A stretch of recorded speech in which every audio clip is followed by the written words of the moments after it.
President Biden has authorized the use of U.S.-supplied weapons by Ukraine for strikes on Russian territory, marking a significant escalation in U.S. involvement.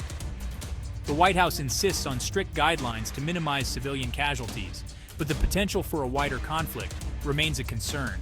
The Kremlin has condemned the move as a dangerous provocation, warning of unpredictable consequences.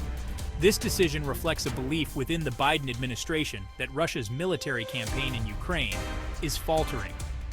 The authorization is a calculated gamble, aiming to deter further Russian aggression. The coming days will be critical in gauging the impact of this decision. The world watches closely as tensions rise. The Kremlin's reaction to Biden's decision has been swift and furious, accusing the U.S. of directly participating in the conflict. Russian officials have issued threats of retaliation, raising fears of a wider conflict involving NATO. The Russian Foreign Ministry summoned the U.S. ambassador, demanding an immediate halt to the supply of weapons to Ukraine.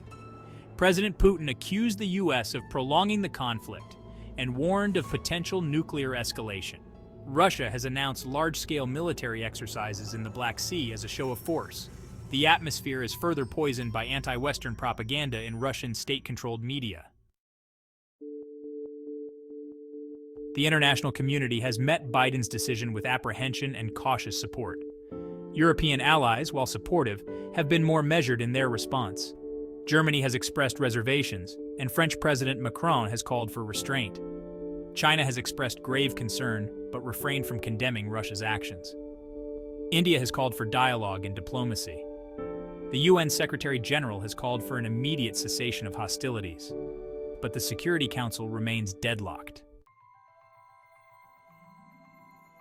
The crisis in Ukraine highlights the complex relationship between the U.S. and Ukraine.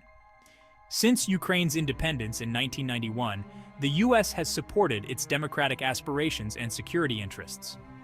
The Budapest Memorandum saw Ukraine give up its nuclear weapons in exchange for security assurances. This agreement failed to deter Russian aggression in 2014, leading to the annexation of Crimea.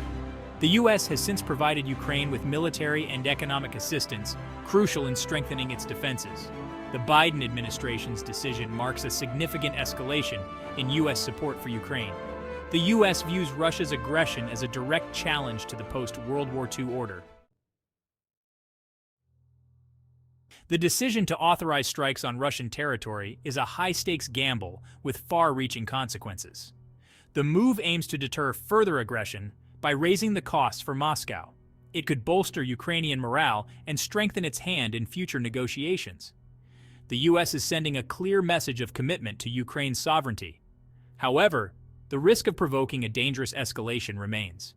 Russia has threatened unpredictable consequences, including targeting NATO supply lines. The decision blurs the lines between direct and indirect military intervention. The long-term consequences of U.S. involvement are yet to be seen. The conflict in Ukraine has shattered the illusion of post-Cold War peace and stability. Biden's decision marks a dangerous escalation with profound global implications. The war has disrupted the global economy and fueled inflation. It has pushed Russia and China closer together and tested Western unity. The future of international security and the rules-based order remains uncertain. The authorization of strikes raises questions about the future of warfare and the risk of escalation. The world watches with bated breath as the situation unfolds.